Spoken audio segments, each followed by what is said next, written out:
ഈശോ മിശിഹായിൽ ഏറ്റവും അധികം സ്നേഹിക്കപ്പെടുന്ന മാതാപിതാക്കളെ, സഹോദരി സഹോദരങ്ങളെ, ലോകപ്രശസ്ത വചന പ്രഘോഷകനായിരുന്നു റീൻഹാർഡ് ബോംഗെ. വലിയ വലിയ കൺവെൻഷനുകൾ നടത്തിയിട്ടുള്ള ഒരു വ്യക്തിയായിരുന്നു അദ്ദേഹം. 45,000 പേർക്ക് ഇരുന്ന് വചനം ശ്രവിക്കാൻ സാധിക്കുന്ന വലിയ ഒരു കൂടാരം അദ്ദേഹത്തിന് സ്വന്തമായി ഉണ്ടായിരുന്നു. എവിടെ കൺവെൻഷന് പോകുമ്പോഴും അദ്ദേഹം ഈ കൂടാര നിർമ്മിതിക്കുള്ള വസ്തുക്കളുമായി തന്നെയാണ് പോകാറുള്ളത്. ഈ കൂടാരം തന്നെ ഒരു വലിയ സംസാര വിഷയമായിരുന്നു. ഈ കൂടാരമൊന്ന് കാണാൻ വേണ്ടി മാത്രം അനേകർ കൺവെൻഷനിൽ പങ്കെടുക്കാൻ വരികയും ചെയ്തിരുന്നു. അതൊത്തിരി വലിയ സംസാരത്തിൻ്റെ വിഷയമായി തീരുകയും ചെയ്തു. ഒരിക്കൽ ആഫ്രിക്കയിലെ ഒരു പട്ടണത്തിൽ കൺവെൻഷൻ നടത്താൻ അദ്ദേഹം ക്ഷണിക്കപ്പെട്ടു. ആഫ്രിക്കയിൽ അദ്ദേഹം ടീം അംഗങ്ങളോടൊപ്പം എത്തി. സാധാരണ ചെയ്യുന്നത് പോലെ കൂടാരം അവർ അവിടെ സ്ഥാപിക്കുകയും ചെയ്തു. 45,000 പേർക്ക് ഇരിക്കാവുന്ന ആ കൂടാരം അന്ന് രാത്രി പെയ്ത അതിശക്തമായ മഴയിലും കാറ്റിലും പെട്ട് തകർന്നു പോവുകയാണ്. എല്ലാവർക്കും ആകെ സങ്കടമായി, ദുഃഖമായി. ഈ കൺവെൻഷൻ ഒരുപക്ഷെ ദൈവം ആഗ്രഹിക്കുന്നുണ്ടാകില്ല. നമുക്കിനി കൺവെൻഷൻ നടത്താൻ പറ്റില്ല. കൺവെൻഷൻ ഇനി തൽക്കാലത്തേക്ക് വേണ്ട എന്ന് വയ്ക്കാം, അല്ലെങ്കിൽ മറ്റൊരു ദിവസത്തേക്ക് മാറ്റാം. ഇങ്ങനെ വിവിധങ്ങളായ ചർച്ചകൾ അവിടെ നടക്കുകയാണ്. എന്നാൽ ഈ ചർച്ചകളിലൊന്നും പങ്കെടുക്കാതെ അദ്ദേഹം മാത്രം, ബോംഗെ മാത്രം തനിച്ച് മുട്ടുകുത്തി ദൈവസന്നിധിയിൽ കർത്താവിൻ്റെ ഹിതമറിയാൻ മണിക്കൂറുകൾ പ്രാർത്ഥിച്ചു. കുറേ നേരത്തെ പ്രാർത്ഥനയ്ക്ക് ശേഷം അദ്ദേഹം അവരോട് പറഞ്ഞു, നിശ്ചയിച്ചതുപോലെ നിശ്ചയിച്ചിരുന്ന സമയത്തു തന്നെ നമ്മൾ കൺവെൻഷൻ നടത്തുന്നു. ഒത്തിരി പേർ എതിരഭിപ്രായം പറഞ്ഞു. ഈ പന്തലില്ല എങ്കിൽ തീർച്ചയായും നമുക്ക് ഉദ്ദേശിച്ചതുപോലെ കൺവെൻഷൻ നടത്തുക സാധ്യമല്ല, ആരും തന്നെ വരികയില്ല. വ്യത്യസ്തങ്ങളായ അഭിപ്രായങ്ങൾ പലരും പറഞ്ഞു. ബോംഗെ ഇതൊക്കെ കേട്ടെങ്കിലും അവരോട് പറഞ്ഞു, ദൈവഹിതം അങ്ങനെയാണ്, നമ്മൾ കൺവെൻഷൻ നടത്തുന്നു. പ്രിയപ്പെട്ടവരെ, പിറ്റേ ദിവസം എല്ലാവരെയും അതിശയിപ്പിച്ചുകൊണ്ട് കൺവെൻഷനിൽ പങ്കെടുക്കാൻ വേണ്ടി അന്ന് വന്നുകൂടിയ ജനം 75,000-ലധികം വ്യക്തികളായിരുന്നു. അന്നാണ് അവർക്കെല്ലാം ഒരു കാര്യം മനസ്സിലായത്. നാളതുവരെ തങ്ങളുടെ പ്രാർത്ഥന ഇപ്രകാരമായിരുന്നു, ഈ കൺവെൻഷൻ പന്തൽ മുഴുവനും ആളുകളെ കൊണ്ട് നിറയണം. നാളതുവരെ അങ്ങനെ പ്രാർത്ഥിച്ചിരുന്നപ്പോൾ എന്തായിരുന്നു ദൈവഹിതമെന്ന് മനസ്സിലാക്കാൻ തങ്ങൾ ശ്രമിച്ചിരുന്നില്ല. ദൈവത്തിൻ്റെ ഹിതം അതിലേറെ ആളുകളെ കൊണ്ട് കൺവെൻഷൻ പന്തൽ അല്ലെങ്കിൽ കൺവെൻഷൻ്റെ പരിസരം നിറയ്ക്കുക എന്നായിരുന്നു. തങ്ങൾ ഒരു പരിമിതമായ ആവശ്യമാണ് ദൈവസന്നിധിയിൽ വെച്ചത്. 45,000 പേർക്ക് ഇരിക്കാവുന്ന കൺവെൻഷൻ പന്തലിൽ 45,000 പേർ എത്തണം. എന്നാൽ ദൈവം ഇതാ 75,000-ലധികം ആളുകളെയാണ് അന്നേ ദിവസം കൺവെൻഷനിൽ പങ്കെടുക്കാൻ വേണ്ടി കൊണ്ടുവന്നത്. പിന്നീട് അദ്ദേഹം ഈ പന്തലല്ല ഉപയോഗിച്ചിരുന്നത്. കാരണം തുടർന്നുള്ള അദ്ദേഹത്തിൻ്റെ കൺവെൻഷനുകളിലൊക്കെ 45,000-ലും ഉപരിയായി 75,000-വും 1,00,000-വും 2,00,000-വും ചിലപ്പോഴൊക്കെ 5,00,000 ആളുകൾ വരെ പങ്കെടുത്തിട്ടുള്ള കൺവെൻഷനുകൾ അദ്ദേഹം സംഘടിപ്പിക്കുകയാണ്. പ്രിയപ്പെട്ടവരെ, ചരിത്രത്തിൽ നടന്നിട്ടുള്ള ഈ സംഭവത്തെ വിലയിരുത്തുമ്പോൾ നമുക്ക് മനസ്സിലാക്കാൻ സാധിക്കുന്ന വലിയൊരു ആത്മീയ യാഥാർത്ഥ്യം ഇതാണ്. മനുഷ്യൻ്റെ പദ്ധതികളും മനുഷ്യൻ വിഭാവനം ചെയ്യുന്ന പല കാര്യങ്ങളും ദൈവം ചിലപ്പോഴൊക്കെ തകർത്ത് കളയും. എന്തിനു വേണ്ടി? കൂടുതൽ ഉപരിയായ നന്മ സ്ഥാപിക്കാൻ, ദൈവത്തിൻ്റെ പദ്ധതി സ്ഥാപിക്കാൻ. നമ്മുടെ ജീവിതത്തിൽ നമ്മൾ വിഭാവനം ചെയ്യുന്ന നമ്മുടേതായ പദ്ധതികൾ പലതും ദൈവം തകർക്കുന്നതിൻ്റെ ലക്ഷ്യം ഉപരി നന്മ സ്ഥാപിക്കാൻ വേണ്ടിയാണ്. അല്ലെങ്കിൽ ദൈവത്തിൻ്റെതായ പദ്ധതി കൂടുതൽ വലിയ നന്മ അവിടെ സംഭവിക്കുന്നതിന് വേണ്ടിയാണ്. യോഹന്നാൻ്റെ സുവിശേഷം 2-ാം അധ്യായത്തിലും നമ്മൾ ഇപ്രകാരം ഒരു സംഭവം കാണുന്നുണ്ട്. മനുഷ്യൻ്റെ പദ്ധതി തകർക്കപ്പെടുകയും ദൈവത്തിൻ്റെ പദ്ധതി സ്ഥാപിക്കപ്പെടുകയും ചെയ്ത ഒരു സംഭവം. ഏതാണ് ഈ സംഭവം? കാനായിലെ വിവാഹ വിരുന്നിൽ വെള്ളത്തെ വീഞ്ഞാക്കി മാറ്റുന്ന അത്ഭുത സംഭവം. സാധാരണഗതിയിൽ ഒരിക്കലും സംഭവിക്കാൻ പാടില്ലാത്ത ഒരു കാര്യമാണ് യഹൂദരുടെ വിവാഹ വിരുന്നിൽ വീഞ്ഞ് തീർന്നു പോവുക എന്നുള്ളത്. കാരണം അതൊരു വലിയ ദുരന്തമാണ്. വീഞ്ഞ് ദൈവാനുഗ്രഹത്തിൻ്റെ അടയാളമായും പ്രതീകമായും യഹൂദജനം കണക്കാക്കുന്നു എന്ന കാരണത്താൽ തന്നെ ആവശ്യത്തിന് വീഞ്ഞ് കരുതി വെക്കേണ്ടത് ദൈവാനുഗ്രഹമുള്ള ഭവനമാണെന്ന് തെളിയിക്കാൻ ആവശ്യമുള്ള ഒരു കാര്യമായിരുന്നു.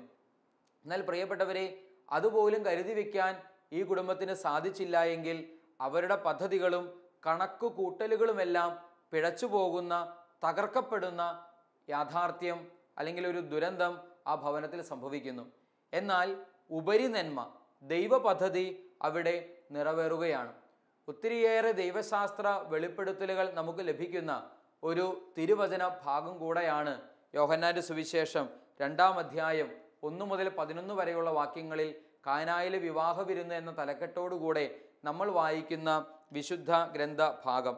ഇവിടെ നമ്മൾ വായിക്കുന്ന ഒരു വാക്യം, അതിൻ്റെ ആരംഭത്തിൽ വായിക്കുന്ന ഒരു വാക്യം ഇങ്ങനെയാണ്: യേശുവിൻ്റെ അമ്മ അവിടെ ഉണ്ടായിരുന്നു, യേശുവും ശിഷ്യന്മാരും വിരുന്നിന് ക്ഷണിക്കപ്പെട്ടിരുന്നു.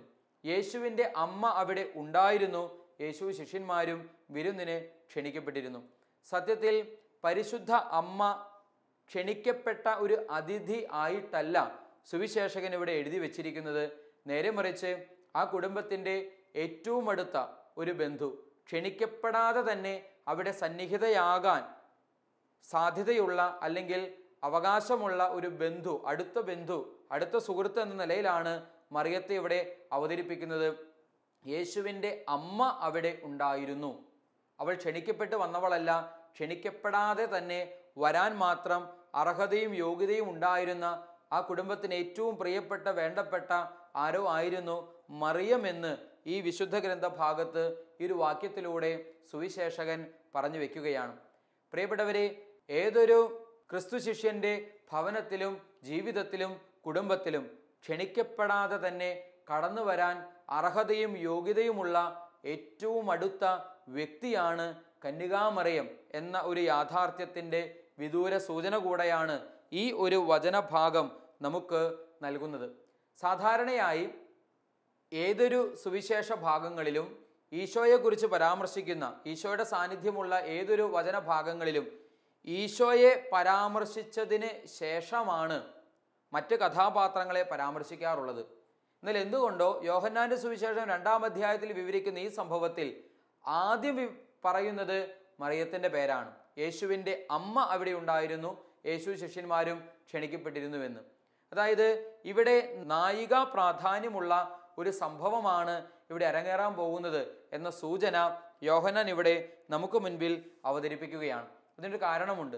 ആദിമ സഭ പരിശുദ്ധ അമ്മയുടെ നായകത്വത്തിൽ ഒരുമിച്ച് സമ്മേളിച്ച് ആരംഭം കുറിക്കുകയാണ്. കന്യകാമറിയത്തിൻ്റെ നേതൃത്വത്തിൽ മുകളിലത്തെ നിലയിൽ അപ്പസ്തോലന്മാരും ആദിമ ക്രൈസ്തവ സമൂഹത്തിലെ ശിഷ്യന്മാരുൾപ്പെടെ ആ വലിയ സഹോദരങ്ങളുടെ വലിയൊരു കൂട്ടായ്മ ഒരുമിച്ചിരുന്ന് പ്രാർത്ഥിക്കുമ്പോഴാണ് പരിശുദ്ധാത്മാവിൻ്റെ ആവാസമുണ്ടാകുന്നതും സഭ ഉദ്ഘാടനം ചെയ്യപ്പെടുന്നതും എന്നുള്ള യാഥാർത്ഥ്യം. പ്രിയപ്പെട്ടവരെ, യോഹന്നാൻ ഇതിൻ്റെയെല്ലാം പശ്ചാത്തലത്തിൽ സുവിശേഷം എഴുതുമ്പോൾ ഇതാ നായികാ പ്രാധാന്യമുള്ള ഒരു സംഭവത്തെ നമ്മുടെ മുൻപിൽ അവതരിപ്പിക്കുകയാണ് എന്ന യാഥാർത്ഥ്യമാണ് നമുക്ക് മനസ്സിലാക്കാനായിട്ട് സാധിക്കുക.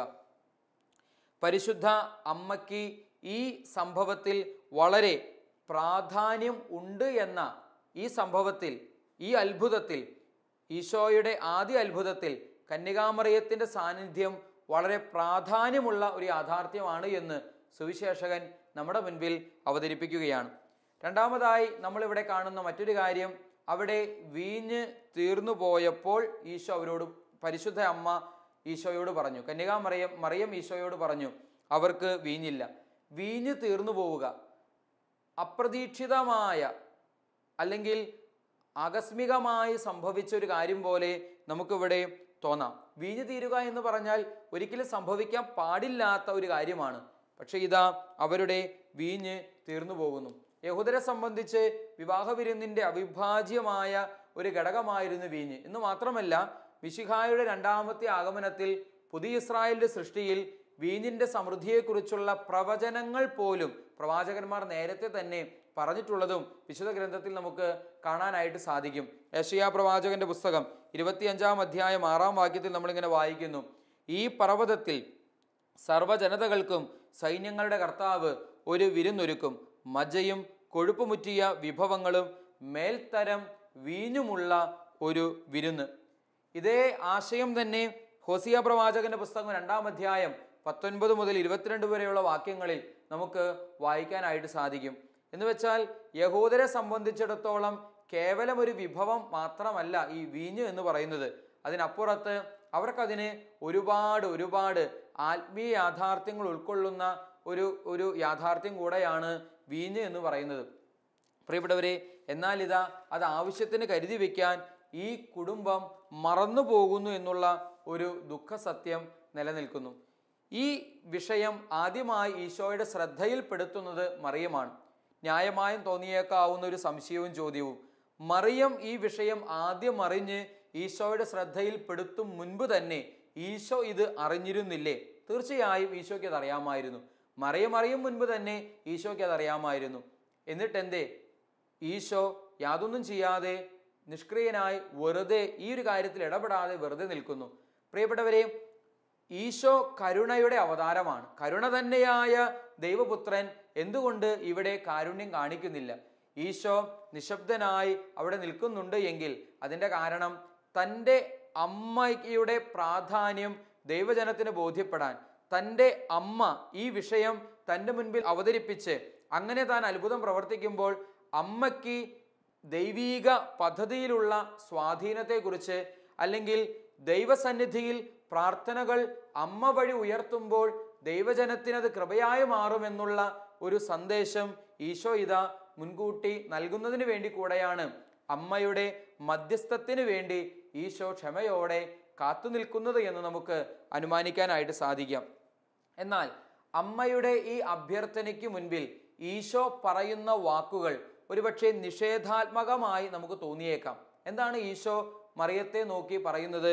സ്ത്രീയെ, എനിക്കും നിനക്കും എന്ത്, എൻ്റെ സമയം ഇനിയും ആയിട്ടില്ല. സ്ത്രീയെ, എനിക്കും നിനക്കും എന്ത്, എൻ്റെ സമയം ഇനിയും ആയിട്ടില്ല. ഈ സ്ത്രീയെ എന്ന ഒറ്റ വാക്ക് തന്നെ മറിയത്തോടുള്ള അനാദരവായി ഒരുപക്ഷെ നമുക്ക് തോന്നിയേക്കാം. പ്രത്യക്ഷത്തിൽ അങ്ങനെയാണ് തോന്നുക. സ്ത്രീയെ എന്ന് മറിയത്തെ ഈശോ വിളിക്കുമ്പോൾ അനാദരവ്, ബഹുമാനക്കുറവ് ഒക്കെ ഉള്ളതായി, നീരസം ഒക്കെ ഉള്ളതായി ഒരുപക്ഷെ നമുക്ക് തോന്നിയേക്കാം. പ്രിയപ്പെട്ടവരെ, നമുക്ക് ഇതിൻ്റെ മറുവശം ഒന്ന് ചിന്തിക്കാം. മാതാപിതാക്കളെ ബഹുമാനിക്കണമെന്ന കൽപ്പന ഈശോ തന്നെ നൽകിയിട്ടുള്ള കൽപ്പനയാണ്, ദൈവകൽപ്പനയാണ്. കൽപ്പന തന്ന ദൈവം തന്നെ ഈ കൽപ്പന ലംഘിക്കുമോ? ഈ കൽപ്പന അടിവരയിട്ട് ഉറപ്പിക്കുന്ന ഈശോ തന്നെ പഴയ നിയമത്തിൽ മോശ വഴി ദൈവജനത്തിന് നൽകപ്പെട്ട ഈ കൽപ്പന പുതിയ നിയമത്തിൽ ഈശോയും ആവർത്തിക്കുന്നുണ്ട്. ഈശോയുടെ അടുത്ത് പൂർണ്ണനാകാൻ ആഗ്രഹിക്കുന്ന വ്യക്തി എന്താണ് ചെയ്യേണ്ടത് എന്ന് ചോദിക്കുന്ന ചെറുപ്പക്കാരനോട് ഈശോ തന്നെ കൽപ്പനകൾ പാലിക്കേണ്ടതിൻ്റെ ആവശ്യകതയെക്കുറിച്ച്, കൽപ്പനകൾ ഏതൊക്കെ എന്നതിനെക്കുറിച്ചുള്ള വിശദീകരണങ്ങളൊക്കെ കൊടുക്കുന്നുണ്ട്. ഈശോ തന്നെ ഈ കൽപ്പന വീണ്ടും വീണ്ടും സ്ഥാപിക്കുന്നുണ്ട്, അടിവരയിട്ട് ഉറപ്പിക്കുന്നുണ്ട്. അങ്ങനെ കൽപ്പന കൊടുത്ത, മാതാപിതാക്കളെ ബഹുമാനിക്കണമെന്ന് കൽപ്പന കൊടുത്ത ഈശോ തന്നെ സ്വന്തം അമ്മയെ ബഹുമാനിക്കാതിരിക്കുമോ? അനാദരവ് കാണിക്കുമോ? ഒരിക്കലും ഈശോ അങ്ങനെ ചെയ്യില്ല എന്ന് വ്യക്തമാണ്. എങ്കിൽ പിന്നെ ഒരിക്കലും യാതൊരു തരത്തിലുള്ള ന്യായത്തിനും യുക്തിക്കും ചേരാത്ത വിധത്തിലുള്ള ഇത്തരത്തിലൊരു പദപ്രയോഗം എങ്ങനെയാണ് നമുക്ക് മനസ്സിലാക്കാൻ സാധിക്കുക? പ്രിയപ്പെട്ടവരെ, ഈശോ മറിയത്തെ സ്ത്രീ എന്ന് വിളിക്കുമ്പോൾ ആ സ്ത്രീ എന്ന പദം വിശുദ്ധ ഗ്രന്ഥത്തിൽ വരുന്ന സ്ഥലങ്ങളെ നമ്മളൊന്ന് മനസ്സിലാക്കാൻ ശ്രമിക്കണം. ഉൽപ്പത്തി പുസ്തകത്തിലാണ് ആദ്യമായി നമ്മളിത് കാണുക. സ്ത്രീ എന്ന് ഒരു പദപ്രയോഗം. ഇവിടെ ദൈവമായ കർത്താവ് ഇതാ ആദ്യ മാതാപിതാക്കൾ പാപം ചെയ്തതിന് ശേഷം അവരെ വിളിച്ച് കാര്യങ്ങൾ ആരാഞ്ഞ് ചില കാര്യങ്ങൾ, സംഭവിക്കാൻ പോകുന്ന ചില കാര്യങ്ങൾ പറഞ്ഞതിന് ശേഷം സർപ്പത്തോട് അഥവാ പിശാചിനോട് ഇപ്രകാരം പറയുന്നുണ്ട്: നീയും സ്ത്രീയും തമ്മിലും അവളുടെ സന്തതിയും നിന്റെ സന്തതിയും തമ്മിലും ഞാൻ ശത്രുത ഉളവാക്കും, അവൻ നിന്റെ തല തകർക്കും. തല തകർക്കുക എന്ന് പറഞ്ഞാൽ നിശേഷം നശിപ്പിക്കുക, നിശേഷം തോൽപ്പിക്കുക എന്നൊക്കെയാണ് അർത്ഥം. പിശാചിനെ നിശേഷം തോൽപ്പിച്ച ഒരു വ്യക്തിയേ ഉള്ളൂ, അത് കർത്താവ് ഈശോ മിശിഹയാണ്. അപ്പോൾ സ്ത്രീ ജന്മം നൽകുന്ന സന്തതി ആരാണ്? പിശാചിനെ തോൽപ്പിക്കുന്ന ഈ സന്തതി എന്ന് പറയുന്നത് ഈശോയാണ്. ഈശോ എന്ന ഈ സന്തതിക്ക് ജന്മം കൊടുത്ത സ്ത്രീ ആരാണ്? അത് കന്യകാമറിയമാണ്. ഉൽപ്പത്തി പുസ്തകത്തിൽ പറയുന്ന ഈ സ്ത്രീ ആരാണ് എന്ന് ഈശോ കാനായിലെ കല്യാണ നാളിൽ സർവ്വജനവും കേൾക്കെ പ്രഖ്യാപിക്കുകയാണ്. യുഗയുഗാന്തരങ്ങൾക്ക് മുൻപ് അല്ലെങ്കിൽ നൂറ്റാണ്ടുകൾക്ക് മുൻപ് ആദിമ മനുഷ്യനായ ആദത്തിനും ഹവയും പാപം ചെയ്ത് പറുദീസ നഷ്ടപ്പെടുത്തിയപ്പോൾ പിന്നീട് ഈ പറുദീസായിലേക്ക് പ്രവേശനം നൽകുന്ന രക്ഷകന്റെ വരവിനെ കുറിച്ച് നൂറ്റാണ്ടുകൾക്ക് മുൻപ് പിതാവായ ദൈവം നേരിട്ട് നൽകിയ ഈ അരുളപ്പാടിൽ സൂചിപ്പിക്കുന്ന സന്തതിക്ക് ജന്മം കൊടുത്ത സ്ത്രീ, രക്ഷകന് ജന്മം കൊടുത്ത സ്ത്രീ യഥാർത്ഥത്തിൽ തൻ്റെ അമ്മയായ കന്യകാമറിയമാണ് എന്ന് ഈശോ ഇതാ സകല ജനത്തിൻ്റെ മുൻപിൽ സാക്ഷ്യപ്പെടുത്തുകയാണ്. മാത്രമല്ല, വെളിപാട് പുസ്തകത്തിലും ഈ സ്ത്രീ എന്ന പരാമർശം, സ്ത്രീയെയും സന്തതിയെയും കുറിച്ചുള്ള പരാമർശം നമുക്ക് കാണാൻ സാധിക്കുന്നു. വിശുദ്ധ ഗ്രന്ഥമായ ബൈബിളിൻ്റെ ആദ്യ പുസ്തകമായ ഉൽപ്പത്തിയിലും അവസാന പുസ്തകമായ വെളിപാടിലും പരാമർശിച്ചിട്ടുള്ള സ്ത്രീയും അവളുടെ സന്തതിയും, സ്ത്രീയും അവളുടെ പുത്രനും, അത് ആരാണ് എന്നുള്ള സൂചനയാണ് ഈശോ ഇവിടെ നൽകുന്നത്. ഈ സ്ത്രീ എന്ന് പറയുന്നത് തൻ്റെ അമ്മയാണെന്നും സന്തതി അഥവാ മകൻ എന്ന് പറയുന്നത്, പുത്രൻ എന്ന് പറയുന്നത് താനാണെന്നും ഉള്ള യാഥാർത്ഥ്യത്തിലേക്ക് ഈശോ ഇവിടെ വിരൽ ചൂണ്ടുകയാണ്. ദൈവജനത്തെ ഈ യാഥാർത്ഥ്യം പഠിപ്പിക്കുകയാണ്. പ്രിയപ്പെട്ടവരെ, അപ്പോൾ സ്ത്രീ എന്ന പദപ്രയോഗം മറിയത്തിന് ഏറ്റവും അവകാശവും അർഹതയുമുള്ള പദപ്രയോഗമാണ്. അതൊരു ബഹുമാനത്തിൻ്റെ കുറവോ ആദരവിൻ്റെ കുറവോ അല്ല, മറിച്ച് മറിയം എന്ന വ്യക്തി ആരാണ് എന്ന്, അല്ലെങ്കിൽ രക്ഷാകര ചരിത്രത്തിൽ അവളുടെ പങ്കെന്താണ് എന്ന് വ്യക്തമാക്കാൻ ഈശോ വളരെ ബോധപൂർവം തന്നെ പറയുന്ന ഒരു പദപ്രയോഗമായി ഇതിനെ നമുക്ക് മനസ്സിലാക്കാനായിട്ട് സാധിക്കും. കുരിശിൻ്റെ ചുവട്ടിൽ നിൽക്കുന്ന മറിയത്തെ ഈശോ സ്ത്രീ എന്ന് അഭിസംബോധന ചെയ്യുന്നുണ്ട്. കാനായിലെ കല്യാണ നാളിൽ ഈശോ മറിയത്തെ സ്ത്രീ എന്ന് അഭിസംബോധന ചെയ്യുന്നുണ്ട്. അതുപോലെ പഴയ നിയമ ഉൽപ്പത്തി പുസ്തകത്തിൽ ഇതാ സ്ത്രീയും സന്തതിയും കുറിച്ചുള്ള പ്രവചനം നൽകപ്പെടുന്നുണ്ട്. വെളിപാട് പുസ്തകത്തിലും ഇത് സംഭവിക്കുന്നുണ്ട്. അപ്പോൾ സ്ത്രീ എന്ന ഈ പദപ്രയോഗം ബഹുമാനക്കുറവോ ആദരവിൻ്റെ കുറവോ അല്ല, നേരെ മറിച്ച് മറിയത്തിന് ഏറ്റവും അർഹതയുള്ള ഒരു പദപ്രയോഗം തന്നെയായി നമുക്ക് ഇതിനെയെല്ലാം വ്യാഖ്യാനിക്കുമ്പോൾ നമുക്ക് മനസ്സിലാക്കാനായിട്ട് സാധിക്കും. തുടർന്ന് നമ്മൾ വായിക്കുന്ന വാക്യം, എൻ്റെ സമയം ഇനിയും ആയിട്ടില്ല. സമയം എന്ന് പറയുമ്പോൾ യോഹന്നാന്റെ സുവിശേഷം അനുസരിച്ച് സമയം എന്ന് പറഞ്ഞാൽ അതെന്താണ് അതുകൊണ്ട് ഉദ്ദേശിക്കുന്നത്? ഈശോയുടെ രക്ഷാകരമായ പീഡാസഹനം, മരണം, ഉത്ഥാനം, സ്വർഗാരോഹണം, ഇതെല്ലാം ചേരുന്ന ഈശോയുടെ മഹത്വീകൃതമായ ആ യാഥാർത്ഥ്യത്തെയാണ് യോഹന്നാൻ സുവിശേഷകൻ സമയം എന്ന് പറയുമ്പോൾ ഉദ്ദേശിക്കുന്നത്. അതിലേക്ക് പ്രവേശിക്കാൻ സമയമായിട്ടില്ല, നേരമായിട്ടില്ല എന്ന് ഈശോ ഇവിടെ സൂചന നൽകുകയാണ്. എന്നാൽ പ്രിയപ്പെട്ടവരെ, അങ്ങനെ സൂചന നൽകിയെങ്കിലും മറിയം ആവശ്യപ്പെട്ടതനുസരിച്ച് ഈശോ ഇതാ അത്ഭുതം പ്രവർത്തിക്കുന്നു. എന്താണ് ഈ കാണുന്നത്? മറിയം ആവശ്യപ്പെട്ടതനുസരിച്ച് ഈശോ അത്ഭുതം പ്രവർത്തിച്ചുവെങ്കിൽ സമയമായിട്ടില്ല എന്ന് അരുളി ചെയ്ത അതേ ക്രിസ്തു തന്നെ ഇതാ സമയത്തിനു മുൻപേ സമയത്തിലേക്ക് പ്രവേശിച്ചുവെങ്കിൽ മറിയത്തിൻ്റെ മധ്യസ്ഥത്തിൻ്റെ ശക്തി എത്രത്തോളം വലുതാണ് എന്ന് ദൈവമക്കളെ, വരാനിരിക്കുന്ന തലമുറയെ, ക്രിസ്തു ശിഷ്യരെ ഈശോ ഇതാ ഈ സംഭവത്തിലൂടെ പഠിപ്പിക്കുകയായിരുന്നുവെന്ന് നമുക്ക് മനസ്സിലാക്കാൻ സാധിക്കും. മറിയം ഈ വാക്ക് കേട്ട് എന്താണ് ചെയ്യുന്നത്? എൻ്റെ സമയം ഇനിയും ആയിട്ടില്ല എന്ന് ഈശോ പറയുമ്പോൾ മറിയം എന്താണ് ചെയ്യുന്നത്? വേലക്കാരുടെ അടുത്തേക്ക് ചെല്ലുന്നു. അവൻ നിങ്ങളോട് പറയുന്നതെന്തോ അത് ചെയ്യുവിൻ, അവൻ നിങ്ങളോട് പറയുന്നത് ചെയ്യുവിൻ. കൃത്യമായ ട്രാൻസ്ലേഷനായി ബൈബിൾ പണ്ഡിതന്മാർ പറയുന്നത് അവൻ നിങ്ങളോട് പറയുന്നതെന്തും ചെയ്യുക എന്നതാണ് ബൈബിൾ പണ്ഡിതന്മാർ ഇതിന് കൊടുക്കുന്ന കൃത്യമായ തർജ്ജമയായി പറയപ്പെടുക. പ്രിയപ്പെട്ടവരെ, അവൻ നിങ്ങളോട് പറയുന്നതെന്തും ചെയ്യുക, ഇതാണ് മറിയം ആവശ്യപ്പെടുക. നമുക്കറിയാം, സീനായ് ഉടമ്പടി ലഭിക്കുന്ന ഇസ്രായേൽ ജനത ഇപ്രകാരം പ്രതികരിക്കുന്നുണ്ട്: കർത്താവ് ഞങ്ങളോട് കൽപ്പിക്കുന്നതെല്ലാം ഞങ്ങൾ ചെയ്യുമെന്നും.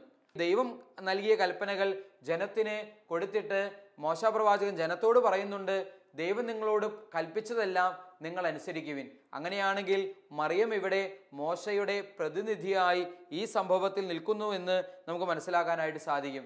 ഇതുപോലെ പഴയ നിയമത്തിൽ ഉൽപ്പത്തി പുസ്തകത്തിൽ ജോസഫിനെ കുറിച്ച് ഫറവോ പറയുന്നുണ്ട്, നിങ്ങൾ ജോസഫിൻ്റെ അടുത്തേക്ക് ചെല്ലുവിൻ, ജോസഫ് എന്ത് നിങ്ങളോട് പറയുന്നു അതനുസരിച്ച് പ്രവർത്തിക്കുവിൻ. ഇതുപോലെ മറിയം ഇവിടെ ഇതിനെയും പ്രതിനിധീകരിക്കുന്നുണ്ട്, അവൻ നിങ്ങളോട് പറയുന്നത് ചെയ്യുവിൻ. വീണ്ടും ഈശോയുടെ ജ്ഞാനസ്നാന വേളയിലും രൂപാന്തര വേളയിലും പിതാവായ ദൈവം, സ്വർഗം തുറന്ന് പിതാവായ ദൈവം പറയുന്നതായി നമ്മൾ കേൾക്കുന്നു, ഇവന്റെ വാക്ക് ശ്രവിക്കുക. ഇവിടെ ഇതാ മറിയവും പറയുന്ന ഇതേ കാര്യം തന്നെയാണ്, ഇവൻ നിങ്ങളോട് പറയുന്നത് ചെയ്യുവിൻ. അങ്ങനെ മറിയം പറയുമ്പോൾ ഈ വേലക്കാർ അക്ഷരം പ്രതി അതനുസരിക്കുകയാണ്. അക്ഷരം പ്രതി അതനുസരിക്കുകയാണ്. 6 കൽഭരണി നിറയെ വെള്ളം കൊണ്ടുവന്ന് അവർ നിറച്ചു. ഈശോ പറഞ്ഞു വെള്ളം നിറയ്ക്കുക. മറിയം പറഞ്ഞതനുസരിച്ച് ഈശോ പറഞ്ഞ കാര്യമെന്തോ അത് ഈ വേലക്കാർ അനുസരിക്കുന്നു. യഥാർത്ഥത്തിൽ ഈശോ പരസ്യജീവിതം ആരംഭിച്ചിട്ടില്ല. ഈശോ ഒരത്ഭുതവും ഒരടയാളവും നാളതുവരെ പ്രവർത്തിച്ചിട്ടില്ല. എന്നിട്ടും ഇതാ ഈശോയുടെ വാക്കുകളിൽ ഈ പാവം വേലക്കാർ വിശ്വസിക്കുന്നു. അവർ അത് അനുസരിക്കുകയും ചെയ്യുന്നു.